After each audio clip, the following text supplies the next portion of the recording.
जैसा कि अभी आईजी सर ने काफ़ी डिटेल में बताया कि नक्सलवाद से मुक्ति हमारे लिए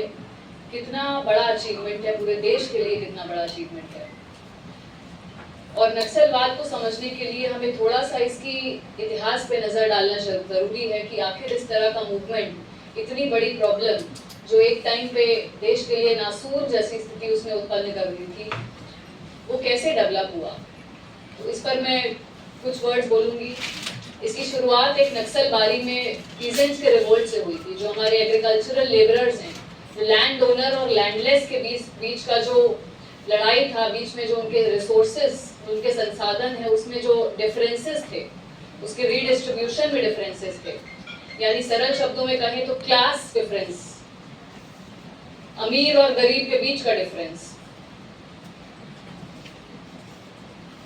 संपदा का डिफरेंस। इन सभी डिफरेंसेस के कारण कुछ जगहों पर, कुछ पॉकेट से इस तरीके के मूवमेंट्स की शुरुआत हुई और धीरे धीरे वहां पर काफी वायलेंट रिवोल्ट शुरू हो गए, जो कि दार्जिलिंग में नक्सलबारी एक गांव है, नक्सलबारी से इस नक्सलवाद की शुरुआत हुई थी। धीरे धीरे यह फैलता गया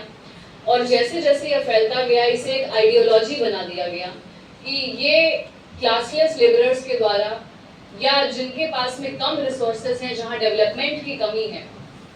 उन्हें अपनी डेवलपमेंट की लड़ाई, उन्हें अपनी बेहतरी की लड़ाई खुद लड़नी पड़ेगी। और इस आइडियोलॉजी को कुछ वेस्टेड इंटरेस्ट्स ने, कुछ बाहरी ताकतों ने, विदेशी ताकतों ने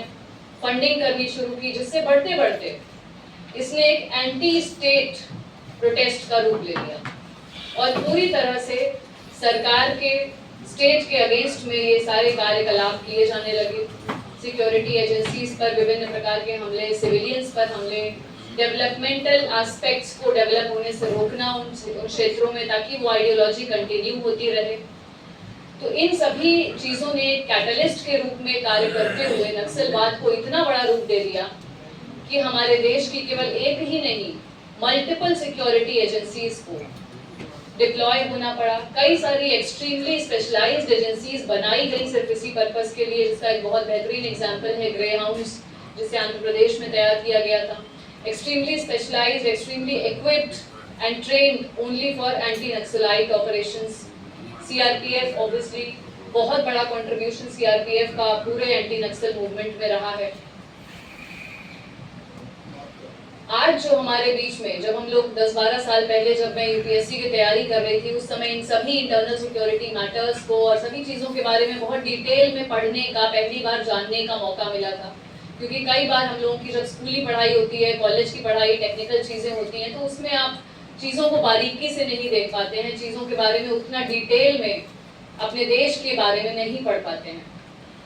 तो यूपीएससी की तैयारी ने मुझे ये मौका दिया था कि हर एक एस्पेक्ट के बारे में, उसको चीज़ों को अच्छे से जाने। उस समय तक और इवन जब हमारी ट्रेनिंग चल रही थी, उस समय भी जो हमारे पास में ट्रेन करने के लिए लेक्चरर्स आते थे, जिसमें बड़े बड़े ऑफिसर्स रहते थे, डीजी रैंक के, सीआरपीएफ के, होम सेक्रेटरीज, सभी जो सबसे वरिष्ठतम पदाधिकारी हो सकते हैं, सिक्योरिटी एजेंसीज के हेड्स हो सकते हैं, सभी के सामने किसी ने आई थिंक नहीं सोचा होगा कि 10 साल बाद भारत को नक्सल मुक्त भारत का खिताब मिल जाएगा, नक्सल मुक्त भारत घोषित हो जाएगा, क्योंकि उस समय ये समस्या बहुत बड़ी और बहुत गंभीर थी। तो जो अभी आईजी साहब ने बताया कि जितने एफर्ट्स लिए गए हैं भारत में विभिन्न सिक्योरिटी एजेंसीज के द्वारा इस वायलेंट प्रोटेस्ट को रोकने के लिए, कंटेन करने के लिए, वो काबिल तारीफ है। कितनी शहादतें हुई हैं, कितने हमारे सिक्योरिटी एजेंसीज के जवान, अधिकारी इस जर्नी में जो शहीद हुए हैं, उन सबको भी नमन करने का, श्रद्धांजलि अर्पित करने का आज हमारे पास बहुत बेहतरीन मौका है। मैं इस मौके का इस्तेमाल करते हुए सभी को एक बार फिर नमन करती हूँ, जिन्होंने देश सेवा में सबसे बड़ी शहादत दी, सबसे बड़ा बलिदान दिया। उनके परिवारों को नमन करती हूँ कि उन्होंने अपने घर का बेटा, अपना भाई, अपना पति इस देश की सेवा में न्यौछावर किया। इसके साथ साथ केवल सिक्योरिटी एजेंसीज ही नहीं, साथ साथ ये भी जरूरी था कि जिस कारण से नक्सलबारी मूवमेंट की शुरुआत हुई, जो डेवलपमेंटल चैलेंजेस थे, उन पर भी काम किया जाए। स्पेशल फंड्स एलोकेट किए गए, जितने भी नक्सल अफेक्टेड डिस्ट्रिक्ट्स थे, एस्पिरेशनल डिस्ट्रिक्ट उनको बनाया गया और अलग से उनकी मॉनिटरिंग की गई कि जहां पर हमको विकास की सबसे अधिक आवश्यकता है, क्या वहां पर वाकई में ग्राउंड पर काम हो पा रहा है, क्या वाकई में जो नक्सलाइट्स हैं उनके परिवारों को भी हम वो लाभ दे पा रहे हैं जिसके वो हकदार हैं। और जब सभी प्रकार की सिविक एमिनिटीज का, हॉस्पिटल्स का, स्कूल्स का, सड़कों का, कनेक्टिविटी का, ट्रेन का डेवलपमेंट उन जगहों पर किया गया, तब बहुत सारे नक्सल हजारों की संख्या में उन्होंने स्वयं देखा कि अब शायद हम जिस आइडियोलॉजी को लेकर के चल रहे थे उनकी आवश्यकता अब उतनी नहीं रही है। हमारे पास भी हमारे घर पर चल के विकास आ रहा है और इसने भी हमारा सरेंडर कराने में लोगों को बहुत मदद की और इस तरीके के मूवमेंट का रिसर्जेंस ना हो, इस पर भी बहुत ध्यान देने की आवश्यकता है। जो हमारे फ्यूचर के 5-7 साल होंगे वो बहुत महत्वपूर्ण होंगे। हमें ये ध्यान देना होगा कि जो हमारे पूर्व में इस तरीके के जिले रहे हैं जहां पर नक्सल मूवमेंट काफी एक्टिव रहा है, फिर से वहां पर इस तरीके के कोई भी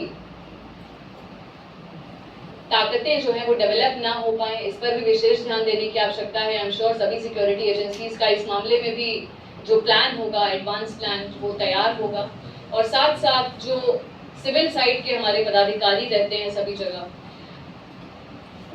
वो भी इस चीज को देख रहे होंगे और देखेंगे, क्योंकि जहानाबाद भी हमारा 2021 में नक्सल मुक्त जिला घोषित हुआ है। हमारे लिए भी आवश्यक है कि हम यह देखें कि जो हमारे जिले के, हमारे देश के लास्ट माइल के लोग हैं, जिन तक विकास पहुंचने की लास्ट में आवश्यकता है, आखिरी पंक्ति में खड़े हुए लोग, उन तक क्या हम लोग पहुंच पा रहे हैं? यदि हम उन तक लगातार पहुंचते रहेंगे तो इस तरीके के मूवमेंट की संभावना जो फ्यूचर में है वो बिल्कुल नगण्य रहेगी, नील रहेगी।